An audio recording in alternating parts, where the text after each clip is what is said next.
भिक्षु ने शताब्दियों पूर्व जो मर्यादा की रेखाएं खींची वो आज तेरा पंथ के लिए राजपथ बने हुए हैं। तेरा पंथ के चतुर्थ आचार्य जयाचार्य ने मर्यादाओं को आधार बनाकर मर्यादा महोत्सव का शुभारंभ किया गया और उस दिन से लेकर आज तक तेरा पंथ धर्म संघ में प्रतिवर्ष माघ शुक्ला सप्तमी के दिन मर्यादा महोत्सव मनाया जाता है और ये मर्यादा महोत्सव आज 161वें मर्यादा महोत्सव में प्रवेश कर गया है। कार्यक्रम की शुभ शुरुआत मंगलाचरण से मैं मंगलाचरण के लिए आमंत्रित करूंगा तेरा पंथ महिला मंडल टोलीगंज की बहनों को कि वे 3 दिवसीय कार्यक्रम के प्रथम दिन शुभारंभ के अवसर पर मंगलाचरण प्रस्तुत करें।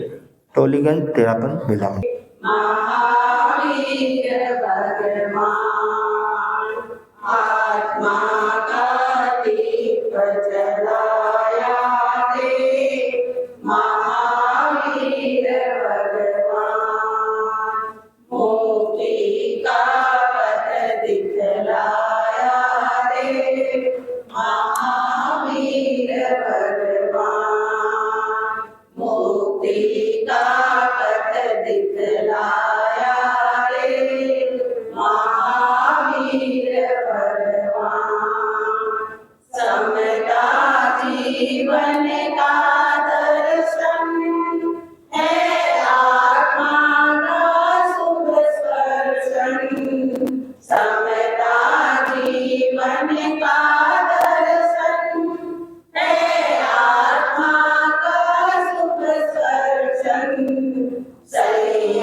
Mama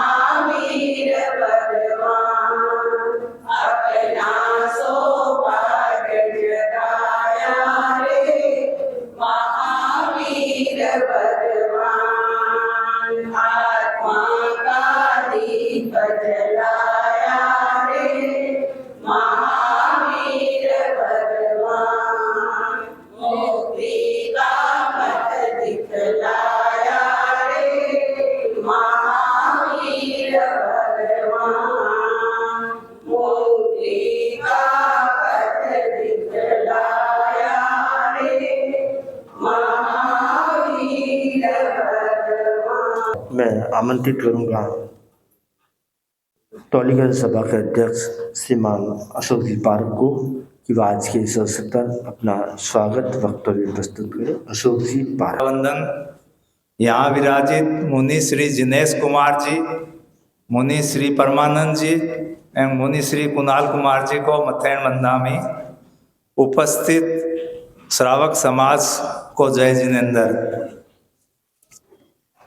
आज यह 161वां मर्यादा महोत्सव ने मुनि श्री जिनेश कुमार जी के सानिध्य में टालीगंज सभा के तत्वाधान में मना रहे हैं। इसके लिए हम टालीगंज प्रवासी को बहुत खुशी हो रही है। तेरा पंथ धर्म एक प्राणवान संगठन है। मर्यादा महोत्सव मर्यादाओं का एक अनूठा पर्व है एवं यह पर्व नया संबोध तथा लक्ष्य लेकर आता है और इसमें मर्यादाओं का सर्वाधिक महत्व है। मुनि श्री ने टालीगंज क्षेत्र में मर्यादा महोत्सव समारोह के लिए सुअवसर प्रदान किया। उसके लिए टालीगंज सभा परिवार की तरफ से मैं मुनि श्री के प्रति बहुत कृतज्ञता ज्ञापित करता हूँ। मैं उपस्थित सभी श्रावक समाज के प्रति साधुवाद एवं आभार व्यक्त करता हूँ जो अपना समय निकालकर यहाँ उपस्थित हुए हैं। ओम आरम।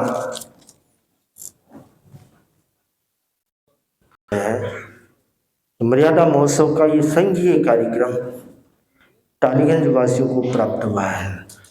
चतुर्मास का एक बड़ा आयोजन होता है और उसके बाद तेरापंथ धर्म संघ में मुख्य रूप से कोई बड़ा आयोजन होता है तो वो मर्यादा महोत्सव का होता है। तो मर्यादा महोत्सव जैसा संघीय आयोजन मुनि श्री ने इन्हें प्रदान किया है इनके निवेदन पर, तो सभी बड़े प्रसन्न हैं। और आज जहाँ कार्यक्रम हो रहा है दसानी फिल्म स्टूडियो में, दसानी जी की, अमिताभ जी दसानी की बहुत भावना थी कि हमारे यहाँ पर कार्यक्रम आयोजित हो, तो इनके आग्रह को स्वीकार करते हुए मुनि श्री ने और टालीगंज सभा ने दोनों ने इनके आग्रह को स्वीकार करके इस स्थान का चयन किया, इन्हें स्वीकृति प्रदान की। तो आज ये बहुत प्रसन्न है। मैं आमंत्रित करूंगा आज के इस पावन अवसर पर अपने स्वागत के शब्दों के साथ अमिताभ जी दसानी। श्री चरण में कोटि कोटि वंदन। परम पूज्य युग प्रदान आचार्य महाश्रमण जी को कोटि कोटि नमन। यहाँ विराजमान मुनि श्री जिनेश कुमार जी, मुनि श्री परमानंद जी, मुनि श्री कुणाल कुमार जी का भाव भरा अभिनंदन। उपस्थित श्रावक श्राविका व समाज के सभी सदस्यों को नमन। जय जिनेंद्र।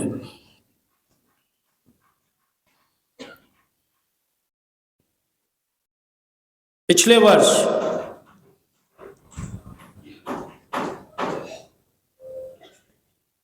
मुनि श्री ने हमें, हमारे परिवार को एक नई दिशा दिखाई।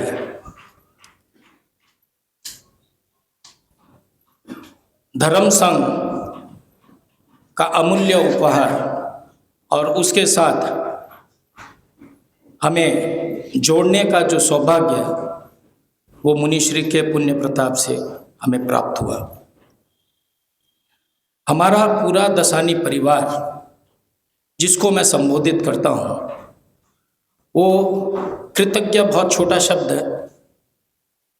इतने हर्ष और उल्लास के साथ देश विदेश में हमारा परिवार खुशियाँ मना रहा है कि आज इतना बड़ा महोत्सव, मर्यादा महोत्सव जैसे पावन शुभ बेला का, वो भी माँ सरस्वती की कृपा से त्रिदिवसीय मुनि श्री ने इतना बड़ा आशीर्वाद हमें प्रदान किया। मुनि श्री, यह जीवन में मैं आपका ऋण नहीं चुका सकता।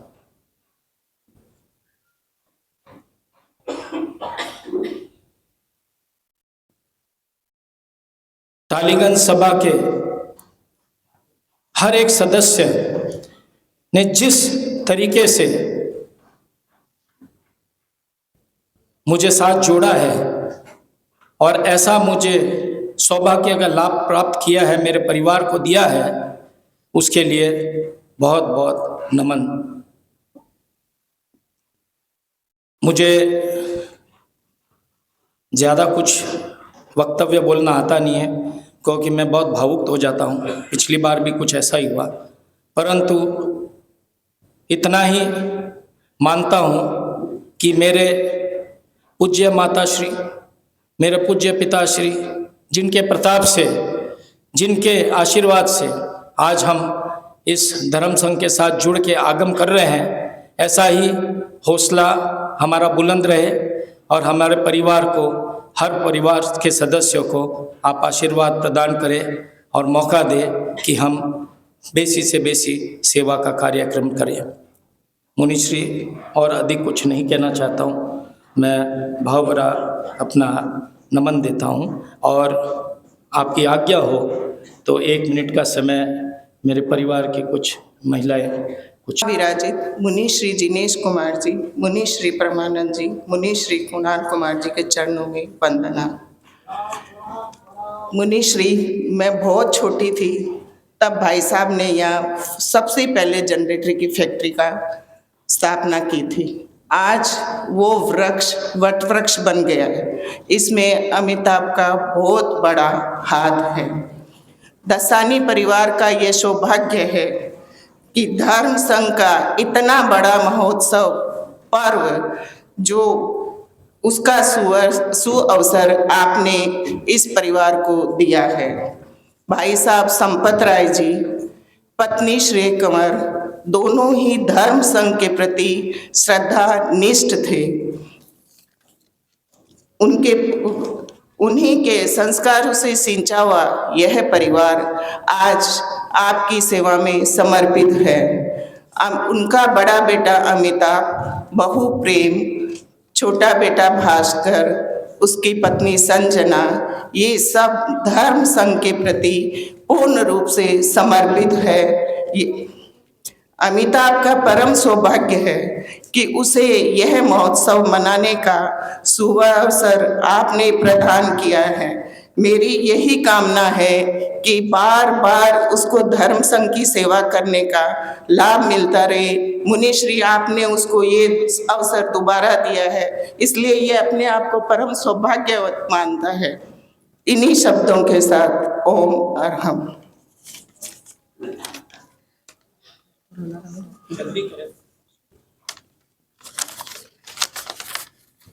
मुनिवर पधारा आंगण, हर क्या दसाणी परिवार। ओ मुनिवर पधारा आंगणे, हर क्या दसाणी परिवार। ओ भाग्य सरावा ने मारो, कृपा करी मुनिवर आ। ओ मुनिवर पधार्या आंगणे, कर जोड़े भावा भावना, सुख रे प्रवास। कर जोड़े भावा भावना, सुख रे प्रवास। भक्ति भरा भाव स्यों, स्वागत स्वीकारो आप। श्रद्धारा फूल खिला है आंगन, श्रद्धारा फूल खिला है आंगन, फुलवारी में की याद। ओ मुनिवर पधार्या आंगणे, मर्यादा महोत्सव रो उपहार मिलो है।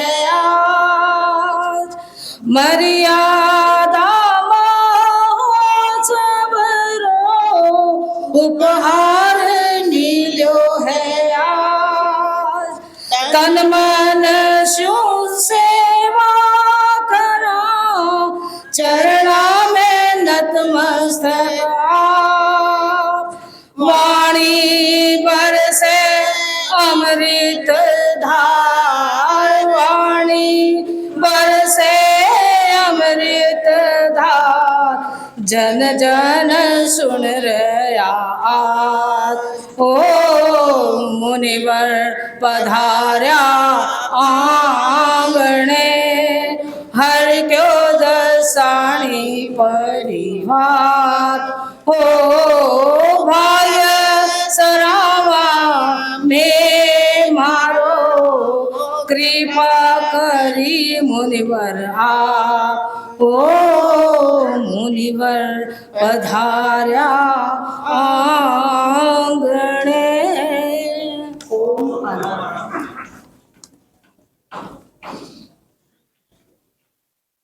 इस पावन अवसर पर हमारे समक्ष पधारे हैं हमारे टालीगंज के वार्ड नंबर 99 के पार्षद व MMIC श्रीमती मिताली बनर्जी। हम उनका टालीगंज सभा व समस्त समाज की तरफ से अभिनंदन करते हैं और दीदी धन्यवाद জানাই আপনি আজকে এসেছেন কৃপা করেছেন মুনিশ্রীর মধ্যে আমাদের মধ্যে, তো আমরা খুব আনন্দিত। বসন্ত পঞ্চমীর ধন্যবাদ আপনাকে। अब मैं निवेदन करूंगा बालमणि कुणाल मुनिश्री के चरणों में वंदन।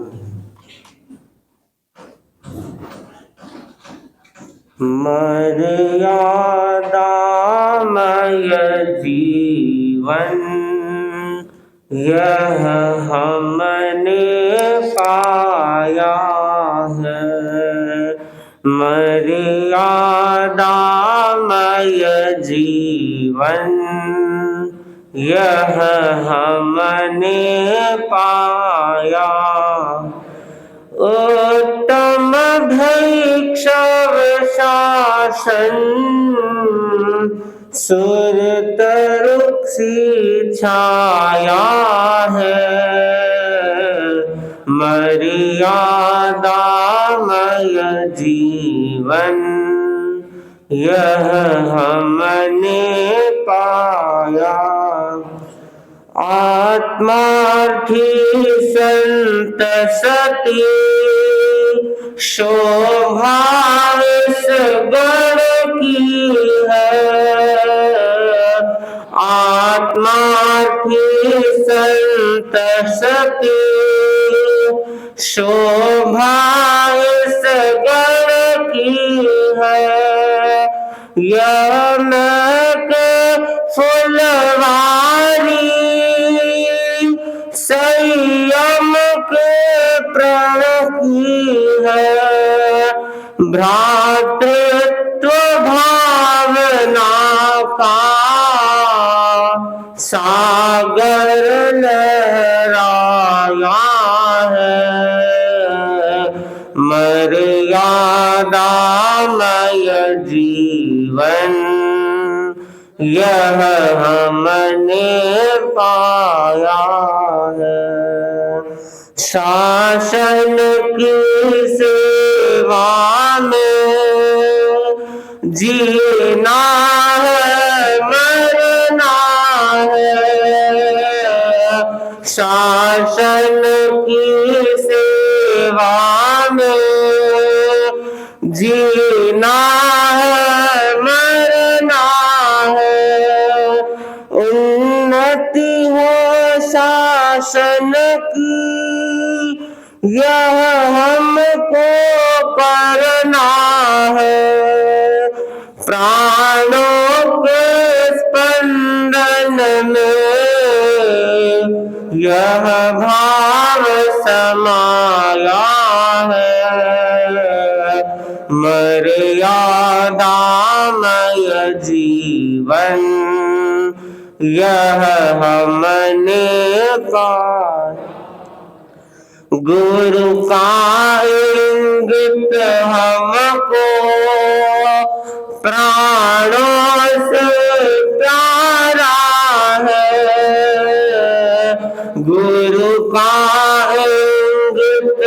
हमको प्राणों से प्यारा है। संयम की मर्यादा अमृत की धारा है। धोरी बनकर हमने यह भार उठाया है। मर्यादामय जीवन यह हमने पाया। स्वामी जी ने हमको बलिदान सिखाया है। जयन अनुशासन का ध्रुव पाठ पढ़ाया है। तुलसी ने प्रज्ञा को झकझोर झुकाया है। मर्यादामय जीवन यह हमने पाया। महाप्रज्ञ मंत्र दाता प्रेक्षा का मंत्र दिया। मानव के जीवन का आलोकित पथ किया। आत्मिक सद्भावों का नवदीप जलाया है। मर्यादामय जीवन यह हमने पाया है। उत्तम भैक्षव शासन सुरतयों की छाया है। मर्यादामय जीवन यह हमने पाया है। मर्यादामय जीवन यह हमने पाया है के लिए रहता है।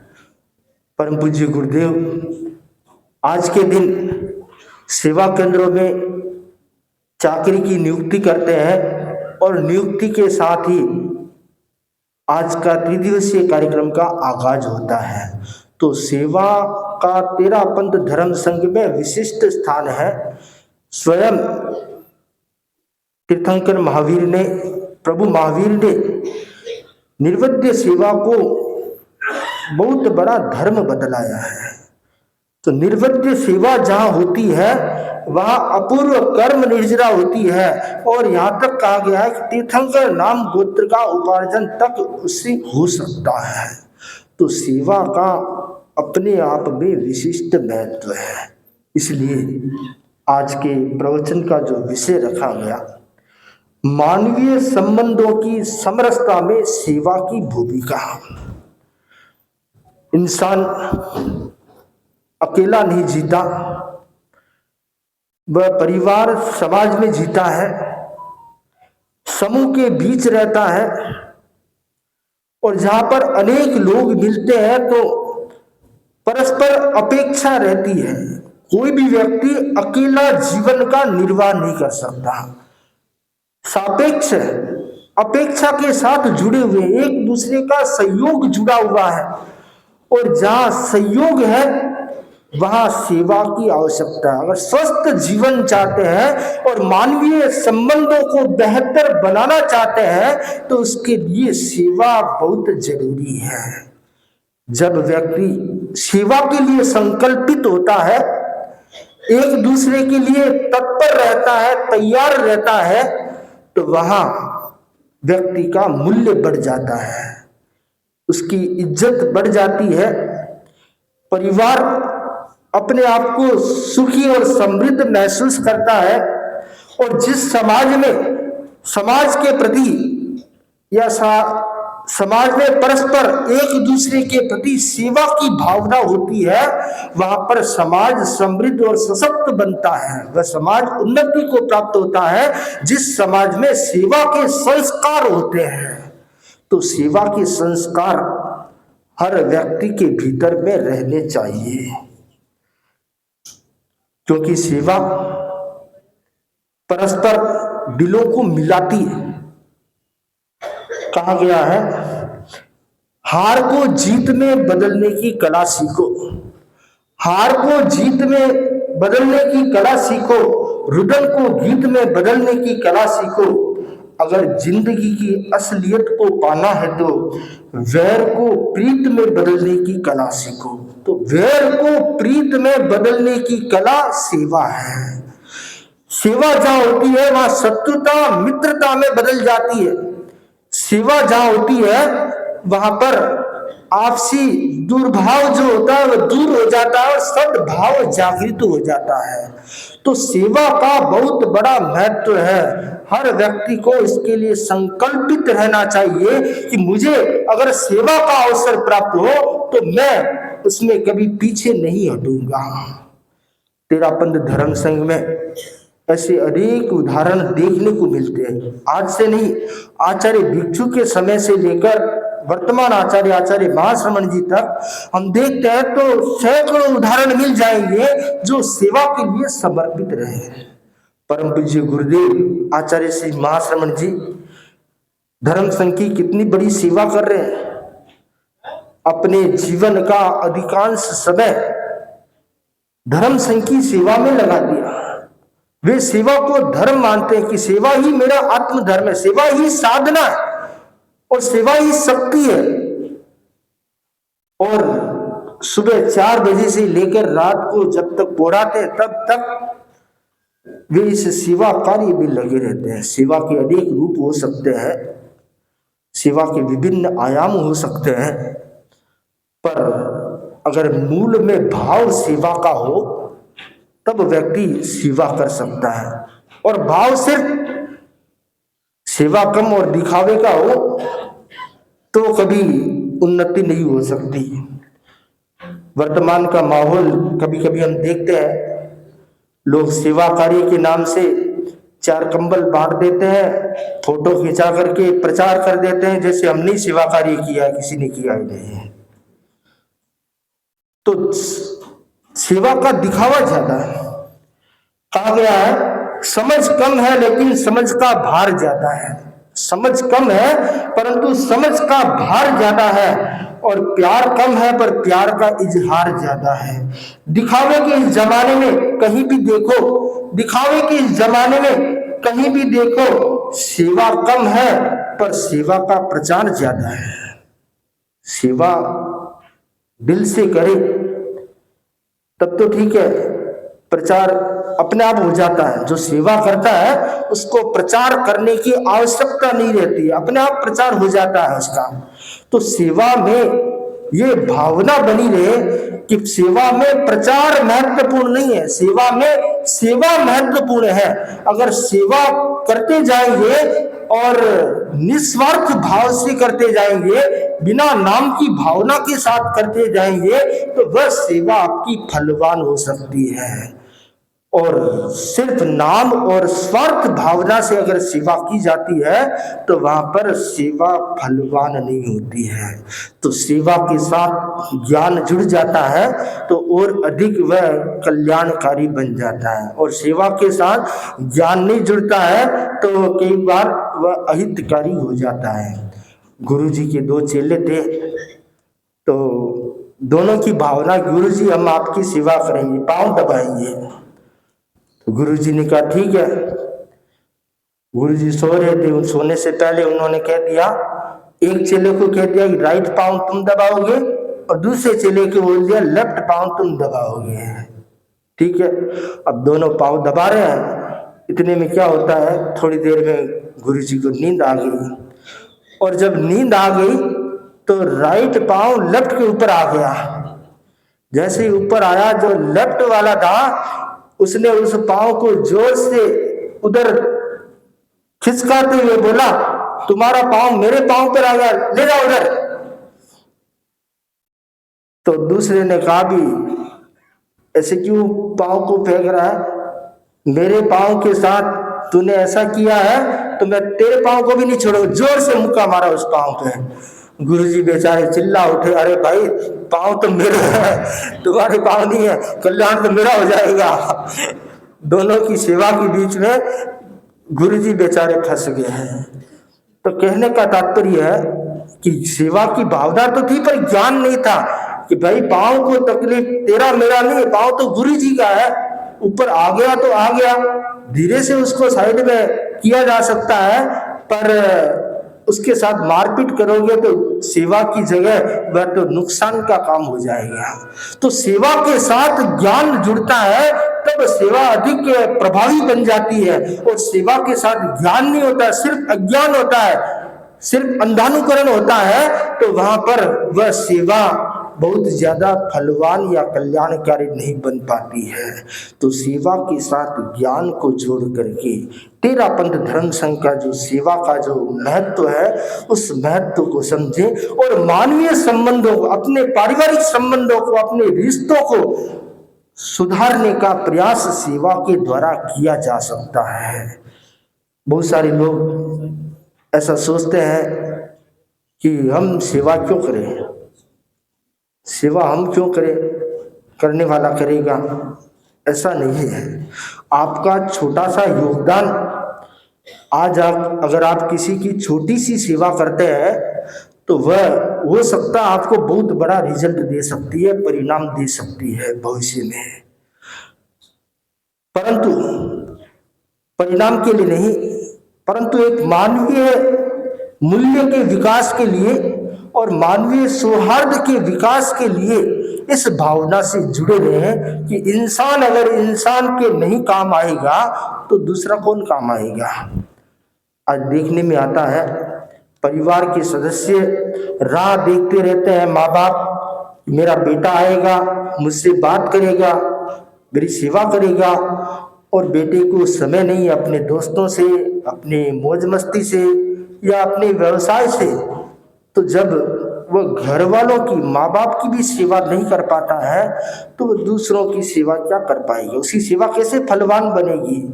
तो सेवा का शुरुआत जो है, लोग हम देखते हैं सेवा की शुरुआत कहाँ से करते हैं, गरीब लोगों को देना है, वहां से शुरुआत करते हैं। परंतु सेवा की शुरुआत अपने घर से होनी चाहिए। जब सेवा की शुरुआत अपने घर से होगी तब वह सेवा दूर तक जाएगी। और घर में तो सेवा नहीं है और बाहर की सेवा की जाती है तो वह सेवा बहुत ज्यादा फलवान नहीं बन पाती है। तो सेवा की शुरुआत घर से हो, अध्यात्म से हो, धर्म संघ की सेवा से हो। हर श्रावक का दायित्व है कि हर धर्म संघ के सदस्य पर धर्म संघ का ऋण रहता है, कर्ज रहता है कि मुझे अपने जीवन में धर्म संघ का ऋण धर्म संघ की सेवा करके चुकाना चाहिए। कर्ज चुकाया नहीं जा सकता परंतु अपना दायित्व निभाया जा सकता है। तो हम धर्म संघ की सेवा में अपना योगदान दें। कोई जरूरी नहीं है कि सब लोग आर्थिक सहयोग करें। धर्म संघ की सेवा समय का दान देकर की जा सकती है। धर्म संघ की सेवा चारित्रात्माओं की सेवा करके की जा सकती है, गुरुओं की सेवा करके की जा सकती है।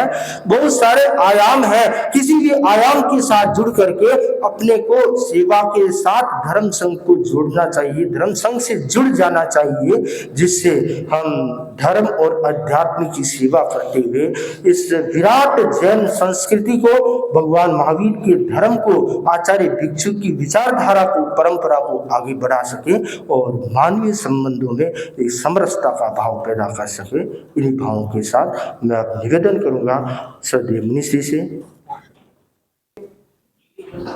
আমার প্রণাম শ্রদ্ধা জানাই সর্বকে আমার গুরুজি, ওনাকে আমার সশ্রদ্ধ প্রণাম। আজকে টালিগঞ্জ শ্রী জৈন শ্বেতাম্বর তেরাপন সভা সমর্থিত যে তেরাপন মহিলা মণ্ডল এবং তেরাপন যুবক পরিষদ বসন্ত পঞ্চমী যা গ্যাপে যে অনুষ্ঠান করছেন সেই অনুষ্ঠানে আমি আসতে পেরে নিজেকে অত্যন্ত কৃতজ্ঞ এবং ভীষণভাবে নিজের কাছে মনে হচ্ছে আমি ধন্য হয়েছি। তাই আমি অনির্বাণ দেশাইকে আমার আন্তরিক অভিনন্দন। তিনি এই রকম ধর্মসভায় আমাকে আমন্ত্রিত করার জন্য। আমি আমার পূর্ববর্তী গুরুজি বলছিলেন যে সেবাই পরম ধর্ম, অর্থাৎ সেবা ছাড়া কোনো কাজ করা যায় না। উনি আরও বলছিলেন যে সেবা, অনেকে সেবা করে যতটুকুনি তার থেকে প্রচার করে বেশি, কিন্তু আমরা এর মাহাত্ম্য বুঝি না যে প্রচার করতে হয় না। কথাটা ঠিকই, আপনি যদি সেবা করেন আপনার প্রচার করতে হবে না, মানুষ আপনার প্রচার নিজের মুখে মুখে সারা জায়গায় ছড়িয়ে দেবে। আর এটাও সত্যি কথা, দেখুন আপনারা জৈন সম্প্রদায় থেকে আপনারা সেবা করছেন, আপনাদের ভাষায় আপনারা বলছেন। আমি যে প্রার্থনা করছিলেন তার গানের মাহাত্ম্য শুনে বলছিলাম, এটা তো আমরাও গান গাই, আমরাও এই কথাই একই কথা বলি, যে কথা যে প্রথমে সেবা যদি করতে হয় সর্বপ্রথম মা বাবার সেবা করা উচিত। কারণ মা বাবার যাতে পরম গুরু কেউ হতে পারে না।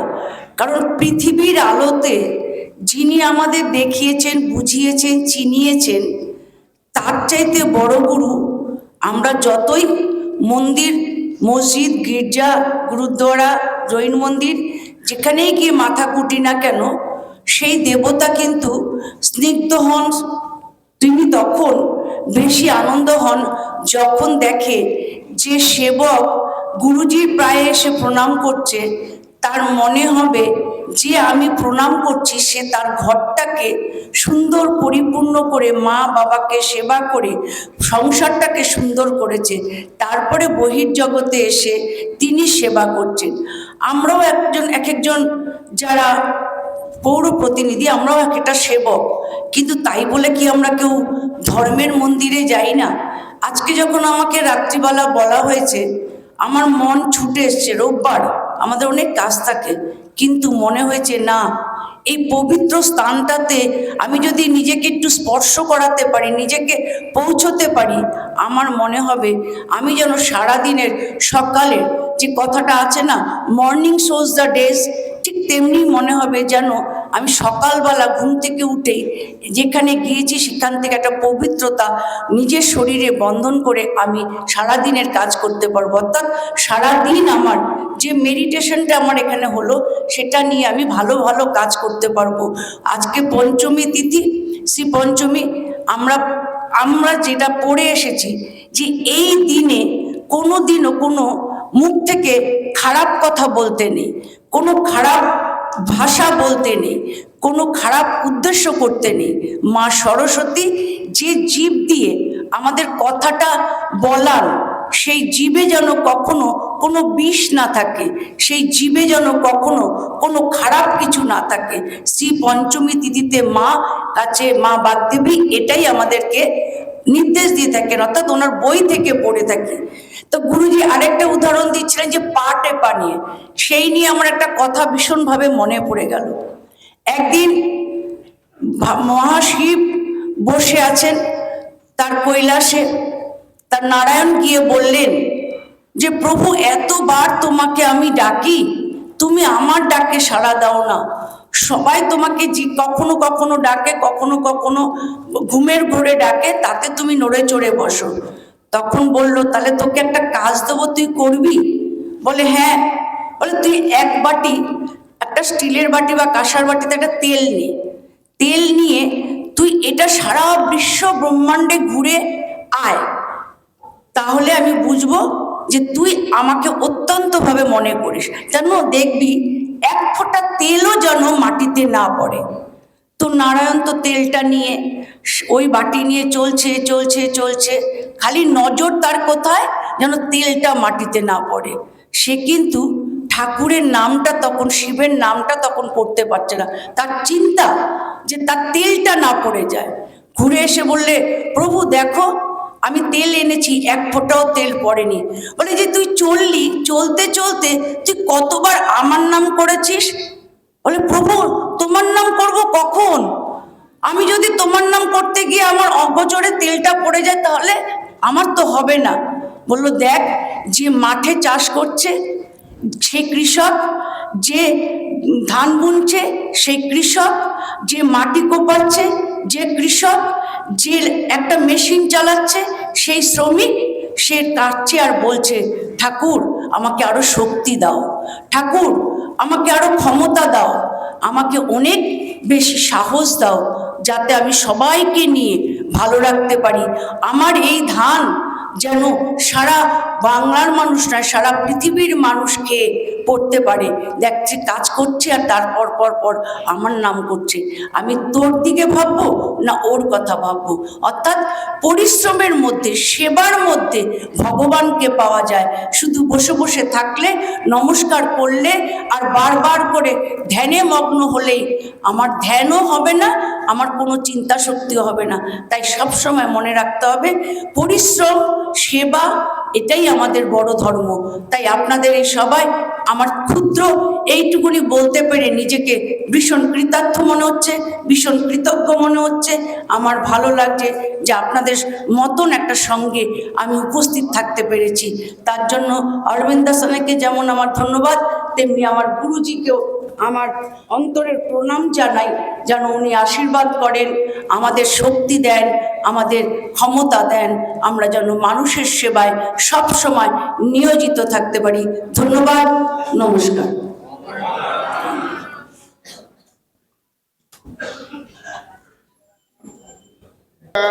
तेरा पंथ महान करने जीवन मिलाए, भिक्षु ने ढूंढ निकाला कैसा अमृतमय पीना, ने नंद निकाला कैसा अमृतमय प्याला, आला धार्मिक जग के सानम तेरा पंथ महान।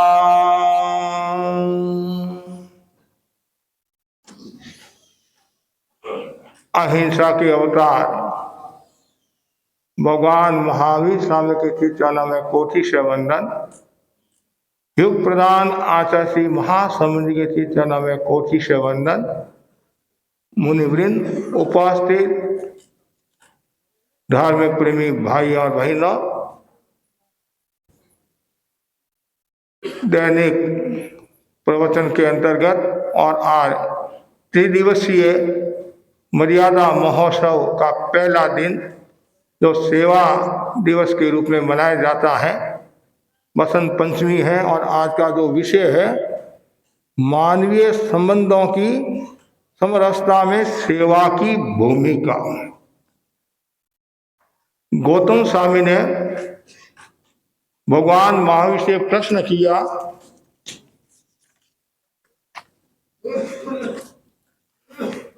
बनते सेवा करने से जीव क्या प्राप्त करता है? विया वचन बनते जीवे किंग जाने। प्रभु महावीर ने कहा, विया बच्चे तित यर नाम गोते कमंग निबंधई।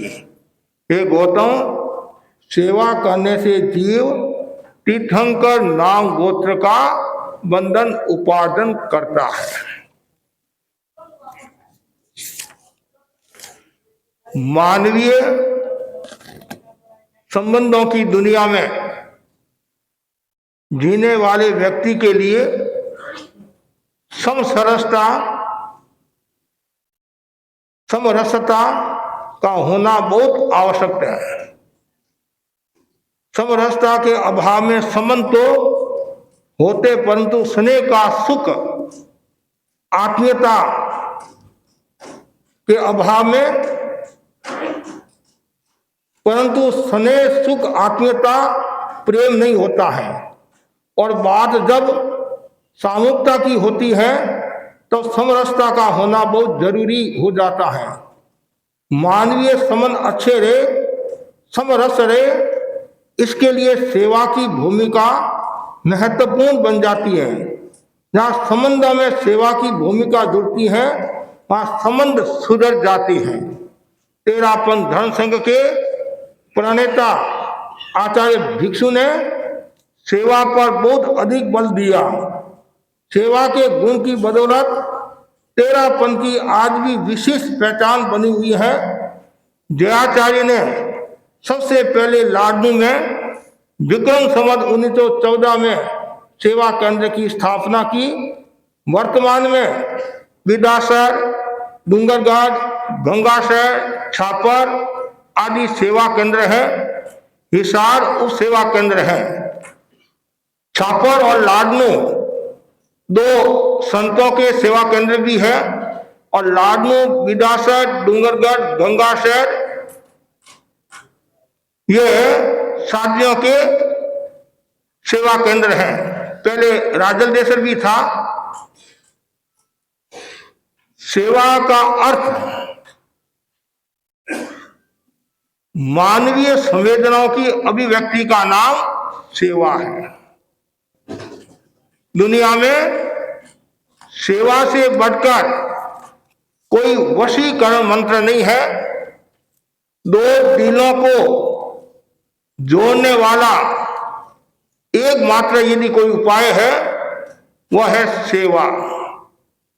सेवा से आत्मीयता, प्रेम और सौहार्द का विकास होता है। सेवा से मनोबल मजबूत होता है, शक्ति बल मजबूत होता है और आपस में सौहार्द और सामंजस्य बना रहता है। सेवा के अभाव में बड़ा से बड़ा संगठन भी नुकसान को प्राप्त हो जाता है और अस्तित्व से जूझता रहता है या ऐसा कि उसका अस्तित्व भी समाप्त हो जाता है। संघ को, समाज को, संगठन को दीर्घजीवी बनाना है तो सेवा की महत्वपूर्ण भूमिका रहती है। भगवान महावीर ने सेवा को आभ्यंतर तप बताया है और व्यवहार की भाषा में भी सेवा परम धर्म है, सेवा परम तप है, सेवा परम तीर्थ है और जहाँ सेवा है वहाँ आनंदी आनंद है। कहा भी जाता है करे सेवा पावे मेवा। हर व्यक्ति सेवा कर नहीं सकता है। जिनके पूर्व भव की पुण्य होती है, वर्तमान में जागरूकता होती है और क्षोषम आदि का भाव होता है, वही व्यक्ति सेवा कर सकता है। सेवा दो प्रकार की होती है, एक लौकिक सेवा, एक लोकोत्तर सेवा। ये भी समझना जरूरी है। जन्म मृत्यु की अग्नि से झुलसते हुए को संयमी बन किसी ने बचाया, पाप के कुएं में गिरते हुए को उपदेश देकर किसी ने उबारा, ये लोकोत्तर सेवा है, लोकोत्तर उपकार है। और एक आदमी ने अपने माता पिता को मनपसंद भोजन कराया, मनपसंद उसको व्यवस्था दी, और वो क्या है, लौकिक सेवा है। और इधर ज्ञान, श्रद्धा और चारित्र की प्राप्ति हो वैसा यत्न करना, उन्हें धार्मिक सेवा देना, वह है लोकोत्तर सेवा। जहाँ शरीर का पोषण होता है वह लौकिक काम है और जहाँ आत्मा का पोषण होता है वह लोकोत्तर काम है। संसार का काम और आत्मा का काम, समाज का काम और धर्म का काम, ऐसे लौकिक धर्म और लोकोत्तर धर्म। धर्म का एक अर्थ कर्तव्य भी होता है और धर्म का एक अर्थ स्वभाव भी होता है और धर्म का एक अर्थ आत्मशुद्धि साधन धर्म है। जिन जिन उपायों से आत्मा की शुद्धि होती हो उसका नाम धर्म है और वो धर्म है संवर धर्म, निर्जरा धर्म। जहाँ निर्जरा की बात आती है, कर्म निर्जरा की बात आती है, सकाम निर्जरा की बात आती है, वहां फिर आदमी शिखरों तक पहुंचता है, ऊंचाई तक पहुंचता है और जो मनोयोग के साथ, निष्काम भाव के साथ, निस्वार्थ भाव से जो संघ समाज की सेवा करता है, परिजनों की सेवा करता है, जिसमें कोई राग देश का भाव नहीं है, वह बहुत बड़ी संपदा शक्ति को प्राप्त होता है और वह बहुत बड़ी आत्मा की यात्रा करता है। तेरापन धर्म संघ में सेवा का बहुत बड़ा महत्व है और यहाँ जो भी दीक्षा लेता है, संघ में दीक्षित होता है, वह टेंशन मुक्त रहता, निश्चिंतता का जीवन जीता है और उसके मन में कभी भी नहीं आता है कि बुढ़ापा में मेरी सेवा कौन करेगा। हम सौभाग्यशाली हैं, भाग्यशाली हैं, हमें ऐसा तेरापन धर्म संघ मिला है और आचार्य महासमुंदी जैसे गुरु मिले हैं जो हर पल हर क्षण साधु संतों की, श्रावक समाज की वो आध्यात्मिक चिंता करते रहते हैं। और आपको आश्चर्य होगा, जब काठमांडू में भूकंप आया था और उस समय कुछ श्रावकों ने आदि ने कहा था आप वापिस भारत पधार जाओ, इंडिया पधार जाओ। गुरुदेव ने क्या कहा, मैं सुरक्षित हूं और मेरे साधु साधियों के कहीं कोई समस्या आई हो तो हमारे को बता दो, हम तुरंत व्यवस्था कर लेंगे। ये बात कौन कह सकता है? जिसका चिंतन सर्वोत्तम होता है, सम्यक होता है, जो संघ के लिए तैयार रहता सेवा के लिए, वही ये बात कह सकता है। आचार्य तुलसी ने सेवा पर खूब बल दिया, आचार्य भिक्षु ने सेवा पर बहुत बल दिया। आचार्य भिक्षु ने तो इतना कहा, लास्ट में कहा था, प्रारंभ में भी कहा, और आचार्य भारमली स्वामी को विशेष रूप से कहा था, यदि किसी साधु साध्वी की चारित्र पालने की नीत है, भावना है, तो अंतिम सांस तक उसका सहयोग करना, उसकी सेवा करना। और धर्म संघ में कोई तन का रोगी भी हो सकता है, मन का रोगी भी हो सकता है, सब तरह के साधु साध्वी हो सकते हैं, लेकिन सबको निभाना और मनोयोग के साथ सेवा करना। ज्ञानी नो तेरापन धर्म संघ में ज्ञानी ध्यानी का भी मूल्य है और उसे ज्यादा मूल्य किसका है? सेवा भावी का। और तेरापन धर्म संघ में उपाधियों से ज्यादा सेवार्थियों को महत्व दिया गया है, जो सेवा भावी है उसको ज्यादा महत्व दिया गया है। और तेरापन धर्म संघ में जिन शासन में अनेक सेवा भावी संत हुए हैं, जिन्होंने आत्मा की शुद्धि तो की और साथ साथ में संघ की सेवा करके संघ को दीर्घजीवी बनाया और संघ का नाम रोशन किया। भगवान ऋषभ के पूर्व भव की घटना आती है और भगवान ऋषभ पूर्व भव में जब आचार्य थे तो उनके अनेक शिष्य थे, पीठ, मापीठ, बाऊ, सुबाऊ, ये मुख्य रूप से उनके शिष्य थे।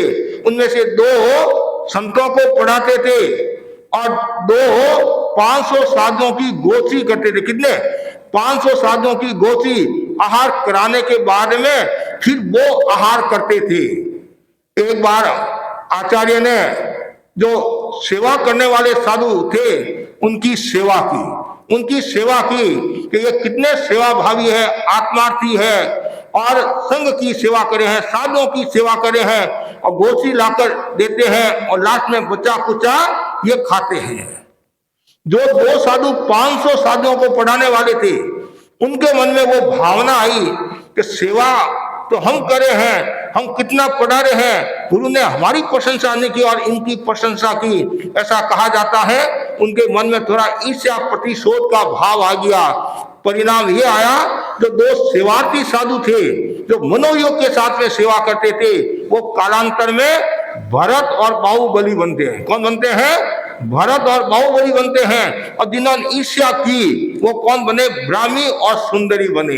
ब्राह्मी और सुंदरी। इसलिए सेवा का कितना बड़ा महत्व है। और हमारे जैन आगमों में साधु सुबह उठता है, उठकर गुरु को वंदना करता है और वंदना करके क्या अर्ज करता है? गुरुदेव, मेरे सामने 2 लक्ष्य है, सेवा और स्वाध्याय। आप जिसमें मुझे नियोजित करना चाहते हैं तो मैं तैयार हूं।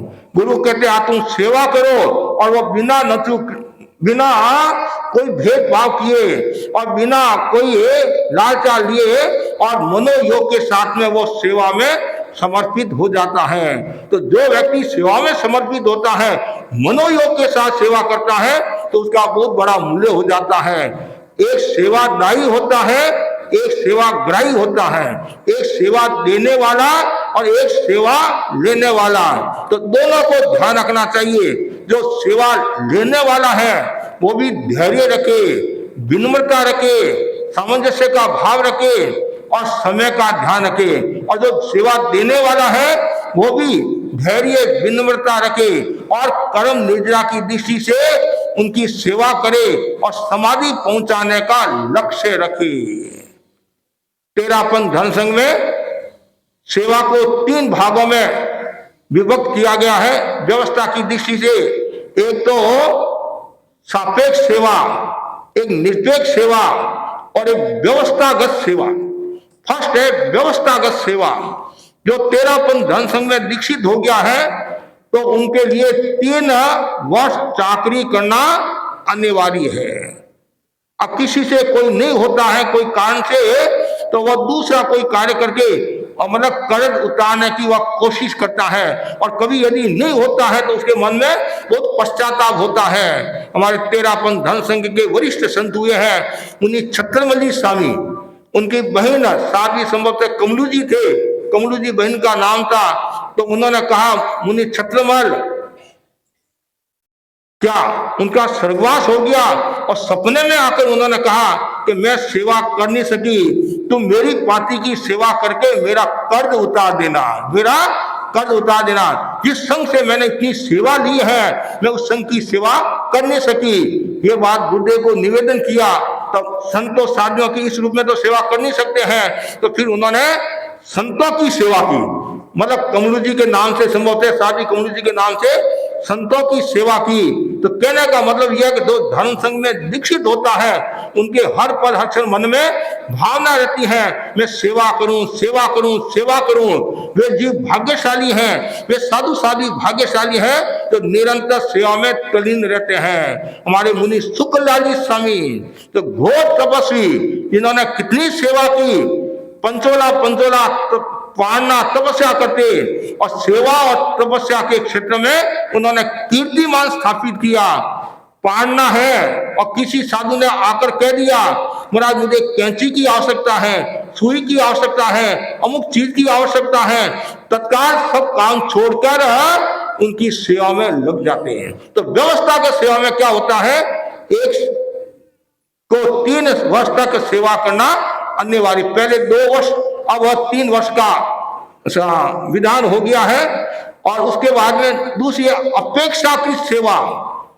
मैंने 3 साल सेवा कर ली लेकिन संघ में कहीं अपेक्षा पड़ी और आचार्य ने कहा मुनि दिनेश कुमार जी तुम्हारे को वहां जाना है तो मैं मना नहीं करूंगा, मेरा सौभाग्य है, गुरु ने मुझे योग्य समझा है और गुरु ने मुझे ये अवसर दिया है, इस अवसर को मुझे छोड़ना नहीं है। जब हमारा चातुर्मास पालगढ़ में था और जैसे ही चातुर्मास पूर्ण हुआ दूसरे गांव में आए और आचार्य का संदेश आया कि मुनि दिनेश कुमार जी, मुनि महेंद्र कुमार जी स्वामी बहुत परिषद के सदस्य उस समय संयोजक भी थे संभवतः, और उनकी सेवा में तुम्हारे को जाना है।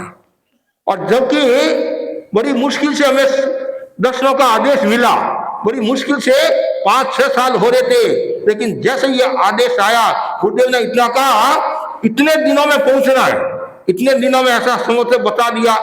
अब तारीख दे दी, तारीख और दे दी। फिर मैंने कहा परमानंद जी तो जल्दी करना।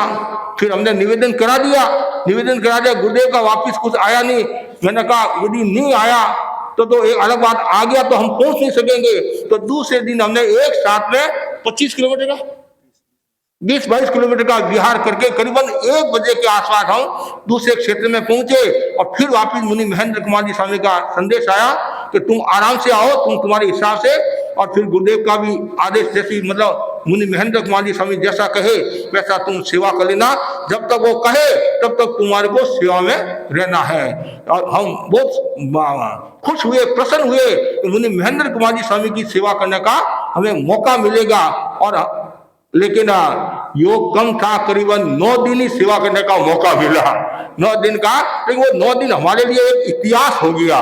मतलब इतनी नई जानकारियां हमें बड़े संतों से मिली। तो सेवा करोगे तो मेवा मिलेगी मिलेगी, ज्ञान मिलेगा, शिक्षा मिलेगी, और हमारा एकमात्र लक्ष्य रहता है निस्वार्थ भाव से संघ की सेवा।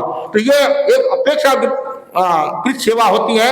ऐसे हम शहादा में थे और धुलिया में मुनि अरहत कुमार जी का चौमासा था, बहुत दूर था, करीबन 90 किलोमीटर होगा दूर था, चातुर्मास की बात है। और तत्काल गुरुदेव का आदेश आया कि मुनि दिनेश कुमार जी यहाँ से बिहार कर उनकी सेवा में पहुंचना, कितने दिन लगेंगे हमारे को बताओ।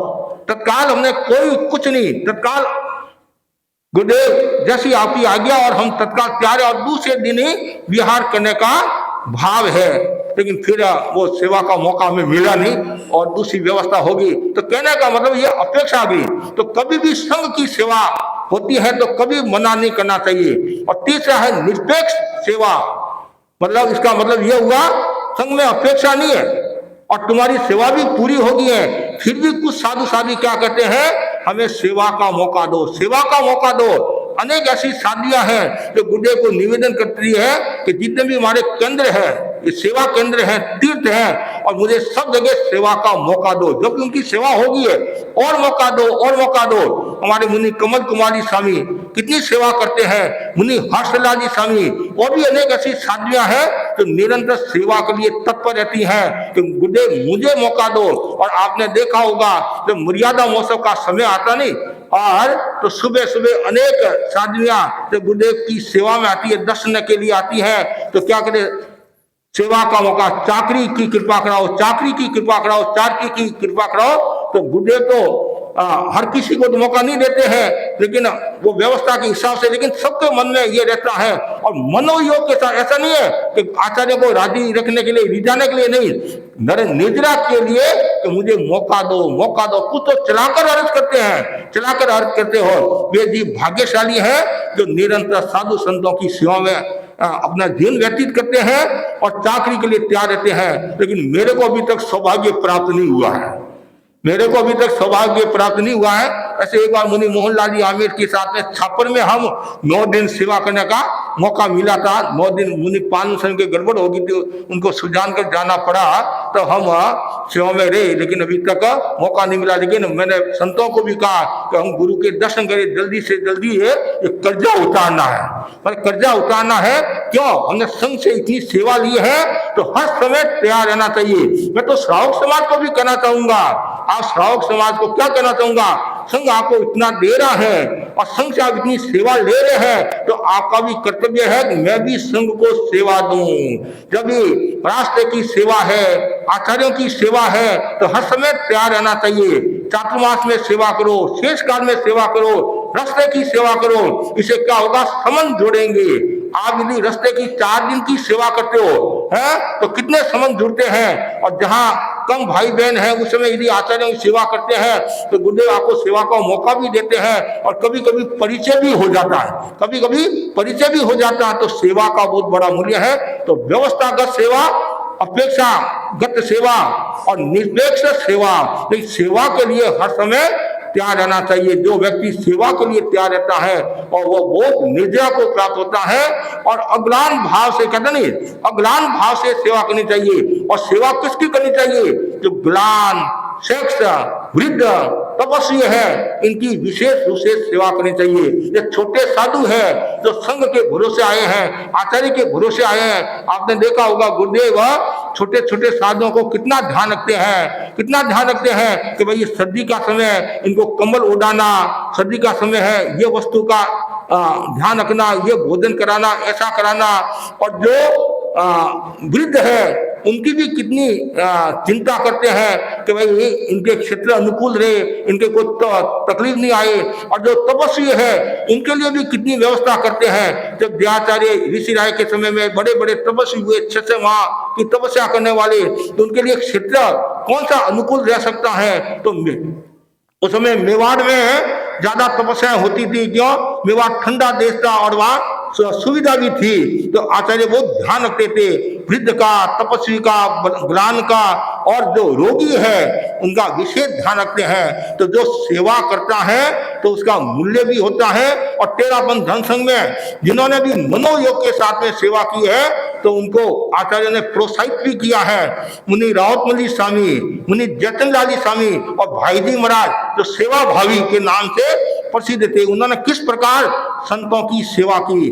मंत्री मुनि मगनलाली स्वामी ने किस प्रकार संतों की सेवा की और मनोयोग के साथ में सेवा करते थे। और दयाचार्य ने मुनि कालूजी स्वामी को क्या कहा, मोहम्मद चक्षुदाता। कालूजी स्वामी ने दयाचार्य की आंख का ऑपरेशन किया था कि मेरी कितनी इन्होंने सेवा की है। मुनि हेमराजी स्वामी ने हेमराजी स्वामी की मुनि हिंदू जी ने आंख का ऑपरेशन किया था, आंख का ऑपरेशन किया था।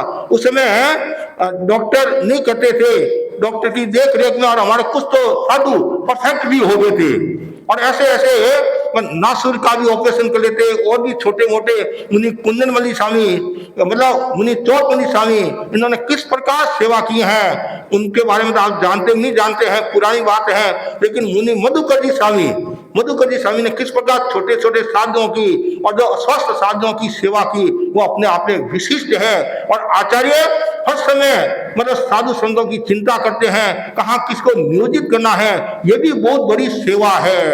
ये मर्यादा महोत्सव का जो समय आ रहा है, परसों मर्यादा महोत्सव का मुख्य कार्यक्रम है, तो आचार्य किस प्रकार संतों की व्यवस्था करते हैं, सत्यों की व्यवस्था करते हैं और सेवा में कोई कमी नहीं आनी चाहिए। सबसे पहली बात है, सेवा में आप देखते होंगे कोई साधु साधु बीमार है, अस्वस्थ है, तत्काल आचार्य उनकी व्यवस्था करते हैं। कौन से क्षेत्र में तुम्हारी सुविधा है या कहाँ ये चिकित्सा हो सकती है, अहमदाबाद में, बंबई में, जयपुर में, जोधपुर में जहाँ भी सुविधा है, और तत्काल तुम पहले चिकित्सा, क्यों, शरीर स्वस्थ है तो साधना अच्छी होगी। और यदि चिकित्सा नहीं कराए, मन में असमाधि रहे और अर्थ ध्यान में यदि कोई व्यक्ति मृत्यु को प्राप्त होता है तो वो दुर्गति में भी जा सकता है। तो आचार्य बहुत ध्यान रखते हैं और उनका एकमात्र लक्ष्य रहता है कि ज्यादा से ज्यादा संघ के साधु साधियों को समाधि पहुंचाए। और जो इसकी निष्पत्ति क्या है, सेवा करने से शारीरिक, मानसिक और भावनात्मक स्वास्थ्य की प्राप्ति होती है, अपूर्व निद्रा होती है, और जो सेवा करता है और जो सेवा कराता है दोनों ही समाधि को प्राप्त होते हैं, प्रसन्नता रहती है। और हम जब साधु साधियों से सुनते हैं कि महाराज ये साधु ने मेरी बहुत सेवा की, ये संतों ने मेरी बहुत सेवा की, तो ये बहुत बड़ा एक संघ को तेजस्वी बनाने का सूत्र है। आपने नाम सुना होगा, मुनि पन्नालाली स्वामी गोगुंदा के थे और मुनि मगनजी स्वामी मोकुंदा के थे। मगनजी दो हुए हैं, ऐसे और भी हुए, मोकुंदा के थे। और पन्नालाली स्वामी को लकवा हो गया, क्या हो गया, लकवा हो गया। और लकवा हो गया तो स्थिति दूसरी हो जाती है। आपको आश्चर्य होगा किस प्रकार मुनि मगन जी ने उनकी सेवा की है। एक हाथ से मुंह में ग्रास दे रहे हैं और वो ग्रास नीचे गिर गया। आपको आश्चर्य होगा, वो खुद ग्रास लेकर अपने मुंह में डाल देते थे और इतना ध्यान रखते मनोयोग के साथ में उन्होंने सेवा की। मुनि सोहनलाली स्वामी सुजानगढ़ के थे और मुनि बुद्धि सिंह स्वामी मेवाड़ ये मालवा के थे, केसुर के थे।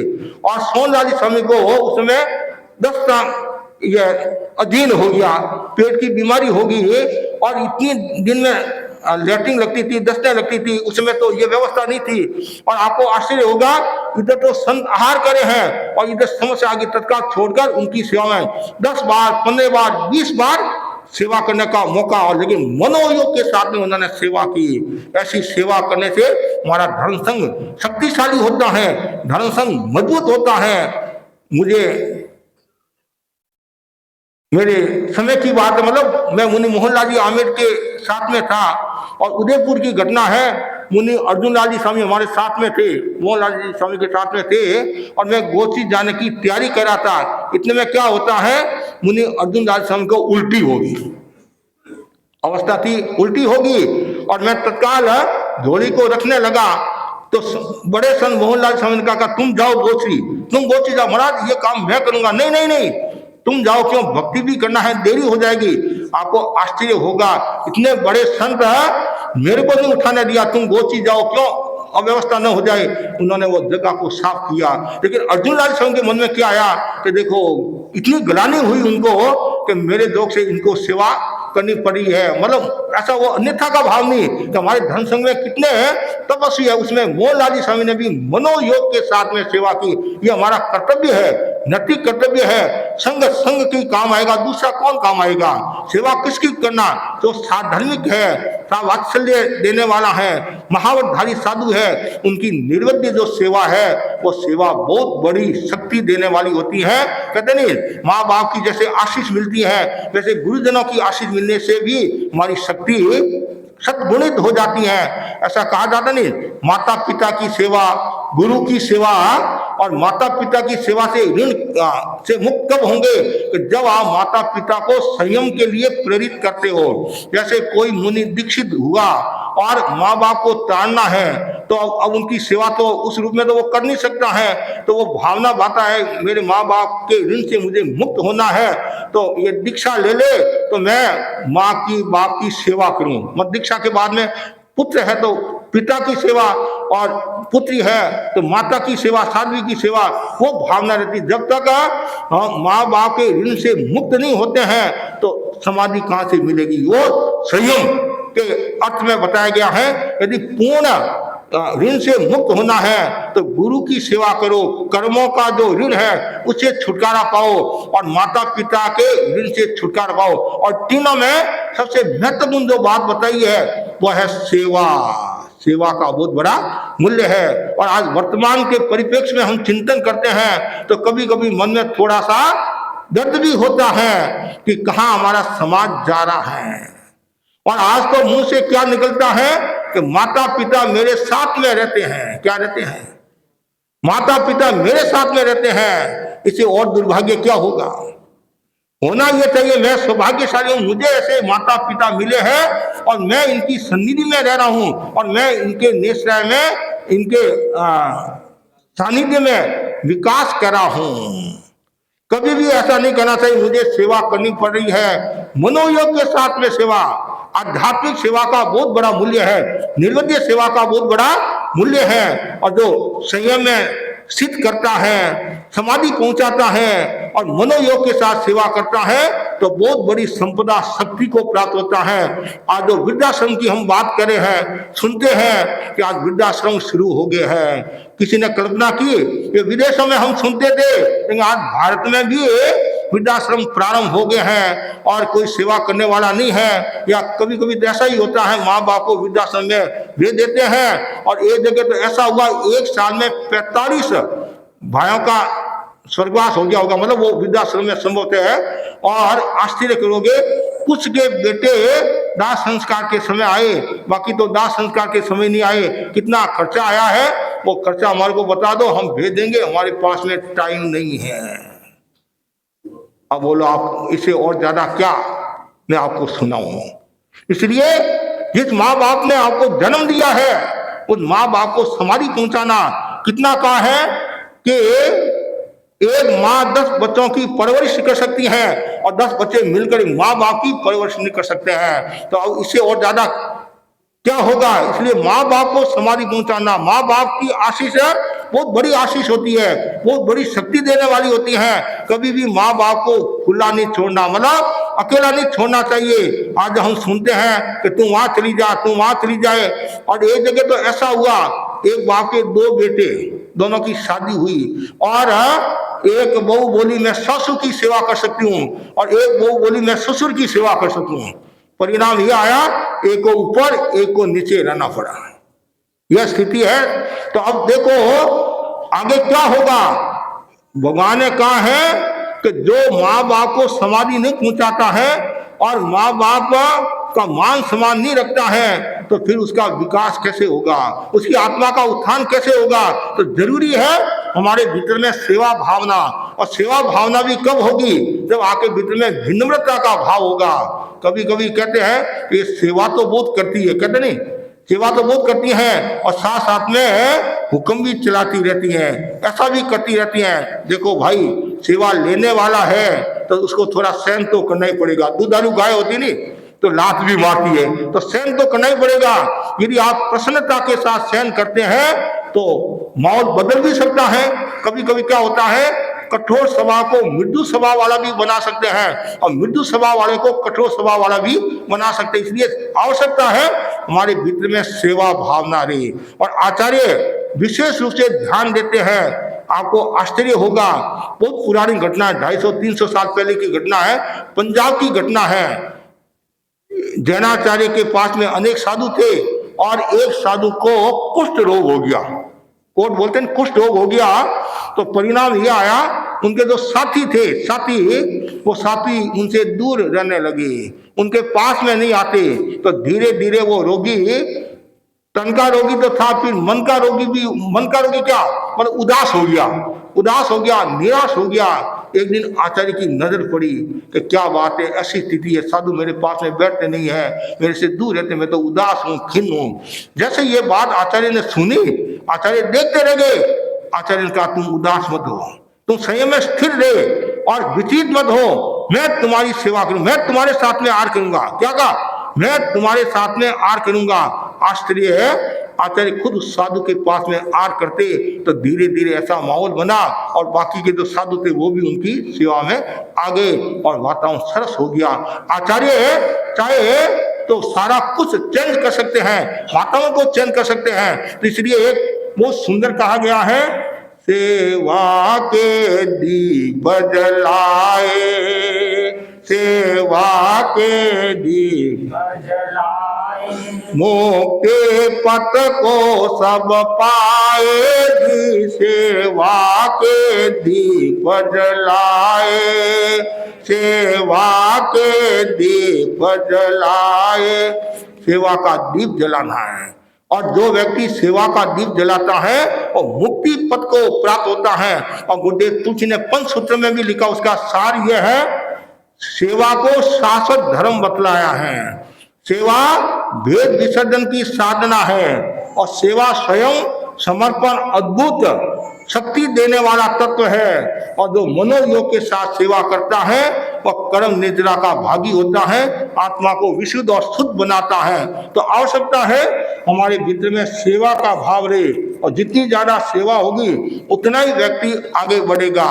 और यहाँ तक बताया गया आगमों के अंदर सेवा तेरे प्रकार से की जाती है, सेवा तेरे प्रकार से की जाती है। जैसे आचार्य की सेवा करना है तो आचार्य की सेवा कैसे करे बहुत सुंदर बताया गया है।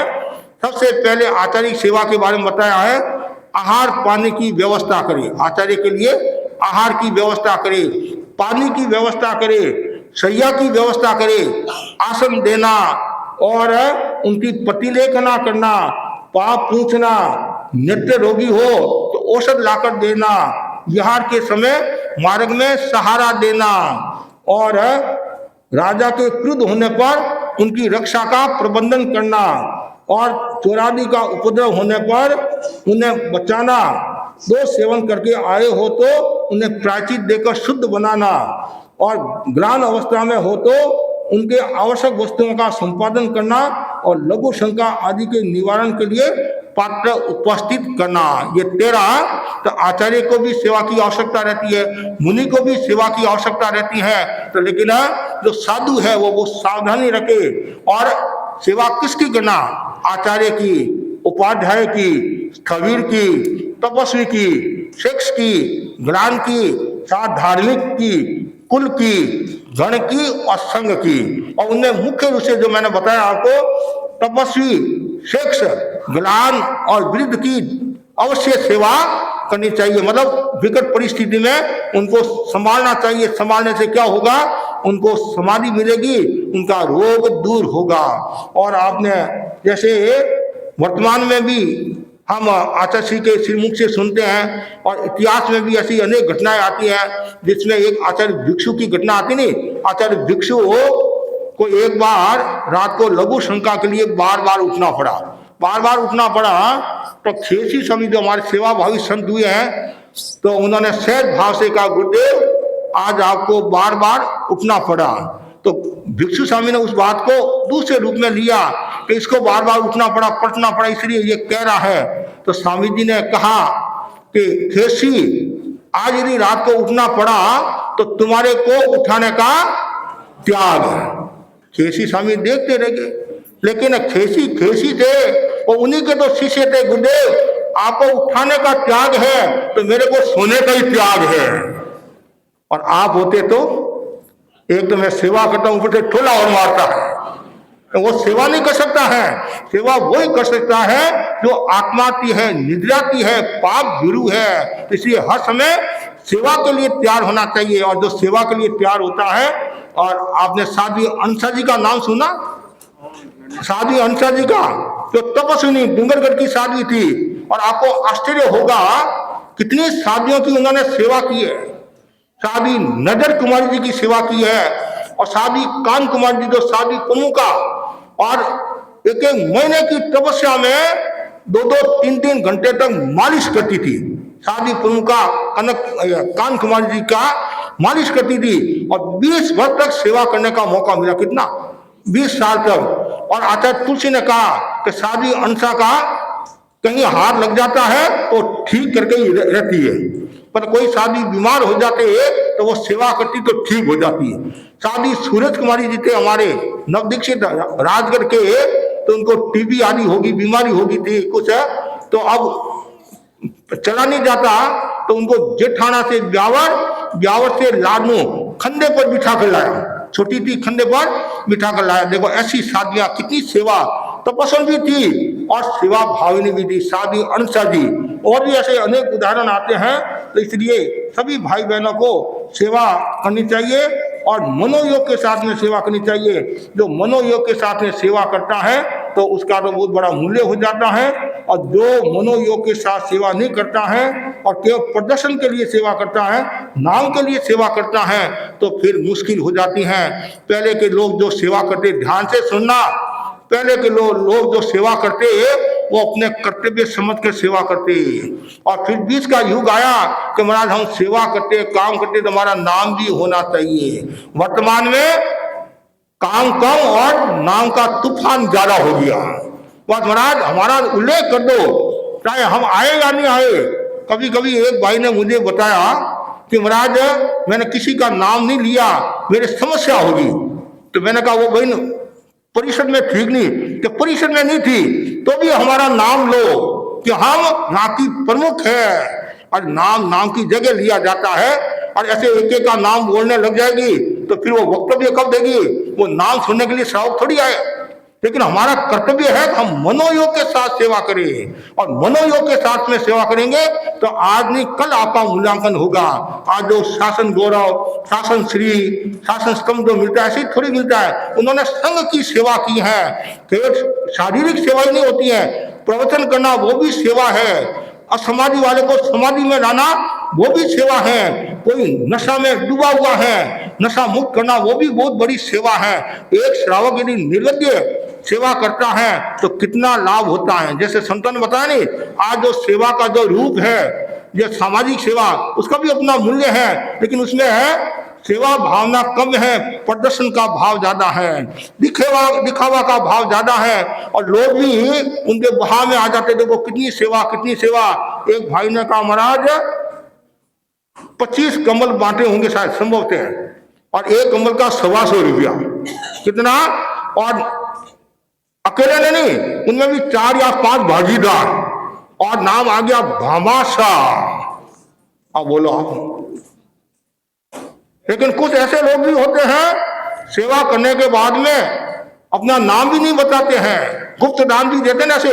तो ये वो एक अलग पक्ष और एक मूल बात है। सेवा है वो निर्वध्य सेवा होनी चाहिए। मेरा कर्तव्य है, मुझे मनुष्य का जन्म मिला है, जिन शासन मिला है, तो मुझे उस रूप में सेवा करना है। आपने साध्वी चुना जी का नाम सुना होगा। साध्वी चुना जी थे, साध्वी मोहना जी भीलवाड़ा वालों के साथ में उदासन में थानापति के रूप में थे। उनके कैंसर की बीमारी होगी। साध्वियों ने जो सेवा की है, एक मक्खी भी कहीं बैठ जाए तो उनके भाई सेवा में आए। साध्वी का नाम चुना जी नहीं, राजा जी था, समझ राजा जी था। तो और राजा जी ने कहा मेरी अच्छी सेवा हो रही है, साध्वी अच्छी सेवा। तो भाई ने क्या कहा, महाराज आप घर में होते तो ऐसी सेवा नहीं होती, ऐसी सेवा नहीं होती।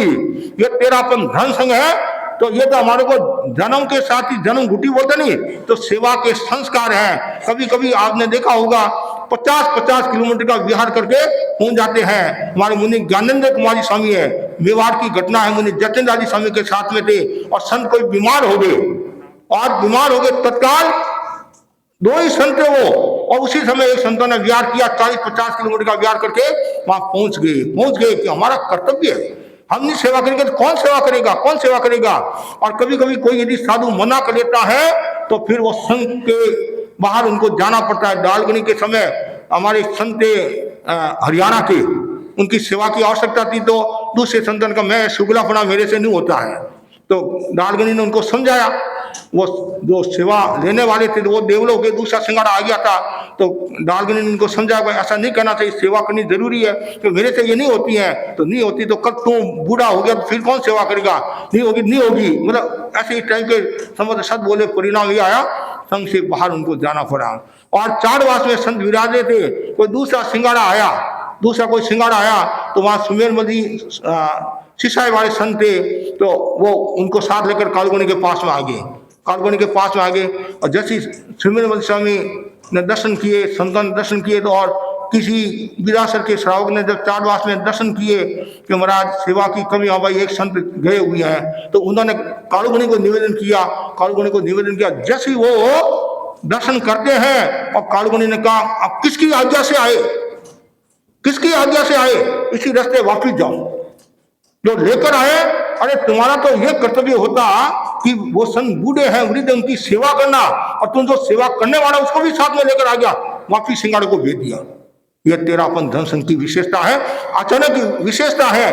आचार्य समय समय पर सराहना वारना करते हैं और संघ का ध्यान देते हैं, तभी आज संघ दीर्घजीवी है। अन्य संप्रदाय वाले भी क्या करते हैं, काश हम भी तेरापन धन संघ में होते। जान से सुनने की बात है, क्योंकि शादियों को संतों को देखते हैं, अकेली शादी, अकेले संत, आंखों में आंसू है, और जब हम तेरापन की सेवा के बारे में बताते हैं तो गदगद हो जाते हैं। और कुछ लोग तो सेवा केंद्र देखने के लिए आते हैं, किस प्रकार साधवियां उनकी सेवा करती है और मनोयोग के साथ में सेवा करती है, कहीं भी उपालंग न आ जाए और उनके समाधि रहे, ये हमारा कर्तव्य रहता है। जैसे साधु संतों के मन में सेवा भावना रहती है, वैसे श्रावक समाज के मन में भी सेवा भावना रहनी चाहिए। और हमारा श्रावक समाज भी बहुत विनीत है, सेवा भावी है। जब इस संघ का काम पड़ता है तो ये तैयार रहते हैं। जब गुरुदेव तुलसी ने रायपुर से विहार किया था 2027 का चातुर्मास के बीच में विक्रम सभा था, तो उस समय करीबन 1300 भाई सेवा में थे उस समय। आज यदि 1300 तो कोई बड़ी बात नहीं है, तो जब भी संघ पर संकट आता है तो हमारा समाज तैयार रहता है। चाहे जयपुर की घटना ले लो, हरियाणा के लोग पहुंच के, और लोग पहुंच के, कौन है हमारे गुरु के कोई गुरु को तकलीफ देने वाला कौन है, गुरु को कष्ट पहुंचाने वाला कौन है।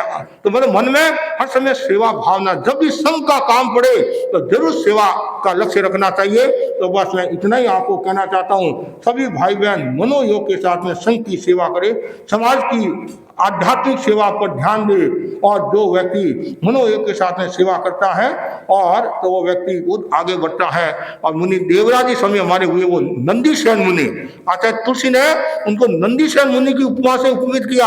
हमारे जैन आगमों में नंदीसेन मुनि का एक उदाहरण आता है, किस प्रकार उन्होंने संतों की सेवा की। तो इसलिए गुरुदेव ने उनको नंदीसेन की उपाधि से उपमित किया कि हमारे ये संत सेवा भावी है। तो और मुनि भवपुती जी स्वामी थे हमारे मेवाड़ के कांकरोली के, उन्होंने जीवनवली स्वामी की किस प्रकार उन्होंने सेवा की है। ऐसी एक नहीं अनेक घटनाएं हैं, तो जितनी सुनाए उतनी थोड़ी समय की एक सीमा है, और टाइम भी काफी हो गया है। आज रविवार है और प्रथम दिन भाई बहनों के प्रति आध्यात्मिक मंगल कामना करता हूं, और जो मनोयोग के साथ सेवा करता है। और एक बहुत महत्वपूर्ण बात बताई है कि भगवान की आज्ञा का उल्लंघन करता है, जो साधु सेवा नहीं करता है, भगवान की आज्ञा का उल्लंघन करता है, उसके महामोहनीय कर्म का बंधन होता है, उसके ये लोग और परलोक दोनों बिगड़ जाते हैं, और सेवा से दिशा और दशा भी बदल जाती है। तो आज ये मर्यादा महोत्सव का प्रथम दिन, 3 दिवसीय प्रथम दिन, और टोलीगंज तेरापन सभा के तत्वाधान में एक कार्यक्रम संपादित है। और टोलीगंज सभा हमारे जो अध्यक्ष है, इनकी पूरी टीम मनोयोग के साथ में कार्य को सफल बनाने में लगी हुई है। युवा परिषद, महिला मंडल, सबके प्रति खूब आध्यात्मिक मंगल कामना। और दसानी परिवार जो संपत्ति अभिता जी दसानी और इनके परिवार परिवार वाले भी आए हुए हैं, इनकी भी भावना थी, इनकी भावना भी हमने पूरी कर ली। और जो हमारे बंदर जी आए हुए हैं, पार्षद है, और ये बंगला में बोले तो मेरे को कुछ समझ में तो नहीं आया, थोड़ा समझ में नहीं आया, लेकिन ऐसा लग रहा था इनके हाव भाव से और जनता के हाव भाव से ये बहुत अच्छी अच्छी बातें बता रहे हैं। हाँ, अच्छी अच्छी बातें बता रहे हैं। तो इनके प्रति भी मंगल कामना। और आज मैं मुनि परमानंद जी को भी याद करूंगा। क्या आपके पास तो है परमानंद जी, क्या याद करना, कुणाल मुनि है, लेकिन इन्होंने मुनि मोहनलाल स्वामी जो हम उनके साथ थे, लास्ट में जो मोहनलाल स्वामी की इन्होंने जो सेवा की, और आचार्य महाप्रभु जी ने फरमाया, मुनि परमानंद जी ने पुराने साधुओं को याद दिला दिए, पुराने साधुओं की इलाज है। इधर हमारे मुनि कुणाल कुमार जी, अभी कुणाल कुमार जी वो चीज करते हैं, टाइम सेवा करते हैं, इनके प्रति भी मंगल कामना। ये संघ हमारा जीवन का है। जब संघ के कोई समस्या आती है तो संघ हर समय तैयार रहते हैं, साधु साधु तैयार रहते हैं। और भी हमारे क्षेत्र के अनेक श्रावक श्राविका आए हुए हैं, सबके प्रति खूब आध्यात्मिक मंगल। हाँ, और जब हम चेन्नई के अंदर थे, चेन्नई के अंदर ध्यान से सुनने की बात है, और हम 2 ही संत थे उस समय, 2 ही संत थे, और मैन पोल्यूशन के दिन मेरी गड़बड़ होगी, तो मेरे 12 महीना की कमाई उससे और गड़बड़ होगी। और पास में मुनि धर्मेश कुमार जी का चातुमाता पल्लावनम में, जब उन्होंने सुना तत्काल अपने संतों को भेज दिया। मैंने मना करा, आवश्यकता नहीं है। तो धर्मेश मुनि ने क्या कहा, मैं जानता हूं बीमारी क्या होती है, उनके हुबली में गड़बड़ हुई थी, मैं जानता हूं क्या मतलब बीमारी में क्या स्थिति बनती है, तो मेरा कर्तव्य है, जबकि मैंने गुरुदेव को निवेदन भी नहीं किया कि हम 2 संत काम चला लेंगे, लेकिन गुरुदेव की कृपा तो है ही। और मुनि धर्मेश कुमार जी ने पर्यूषण के समय अपने एक संत मुनि विनोद कुमार जी को मेरी सेवा में भेजा। 23 किलोमीटर का विहार करके मेरी सेवा में आए और 3-4 दिन रुके, और मैंने कहा आवश्यकता नहीं है, वापिस उनको भेजा। तो ये मौके पर जो सेवा करता है उनका एक अलग मूल्य होता है। तो मैं सभी संत सत्यों के प्रति खूब आध्यात्मिक मंगल कामना करता हूँ, जिन्होंने भी संघ की सेवा की है, समाज की सेवा की है, और श्रावक समाज ने भी जो संघ की सेवा की है, उन सबके प्रति खूब आध्यात्मिक मंगल कामना। और योग परिषद, महिला मंडल सभा, जितनी भी जो सभा संस्था है, सबके प्रति खूब आध्यात्मिक मंगल कामना। इसी आशा से ओम अरहत। एवं सम्मान के उपक्रम के लिए आमंत्रित करूंगा सभा के मंत्री राजीव जी को इस कार्यक्रम संचालित करें। मैं जुगराज की प्रेस को भी याद करूंगा, इनकी जो सेवा है ये किसी सेवा कर सकता हूँ। और लक्ष्मी बाई ये जो सेवा करते हैं तो बहुत बड़ी बात है, वो भी भयंकर जाते हैं सेवा में। इनकी विलक्षण सेवा मैं कर सकता हूँ, विलक्षण सेवा कर सकता हूँ। ऐसे तो हमारे उपासक भी सेवा देते हैं, ज्ञानशाला में हमारी शिक्षिका की सेवा देती है। आराध्य के श्री चरणों में कोटिशः नमन। तेरा पंथ के एकादशम अनुशास्ता महातपस्वी युग प्रधान आचार्य श्री महाश्रमण जी के पावन चरणों में कोटिशः नमन। अत्र विराजित मुनि श्री जिनेश कुमार जी, मुनि श्री परमानंद जी व मुनि श्री कुणाल कुमार जी को मैं भाव भरा और भक्ति भरा वंदन अर्ज करता हूँ। सबसे पहले मैं आमंत्रित करता हूँ महिला मंडल की अध्यक्षा स्नेहलता बाई उगलिया, सोनम जी बागरेचा व प्रेम जी दसानी को कि वो आगे आएं और हमारे चीफ गेस्ट पार्षद श्री मिताली बनर्जी का स्वागत करें। अभी इसके बाद मैं आमंत्रित करता हूं हमारे अध्यक्ष श्री अशोक जी पारक को कि वो आए और अमिताभ जी का स्वागत करें।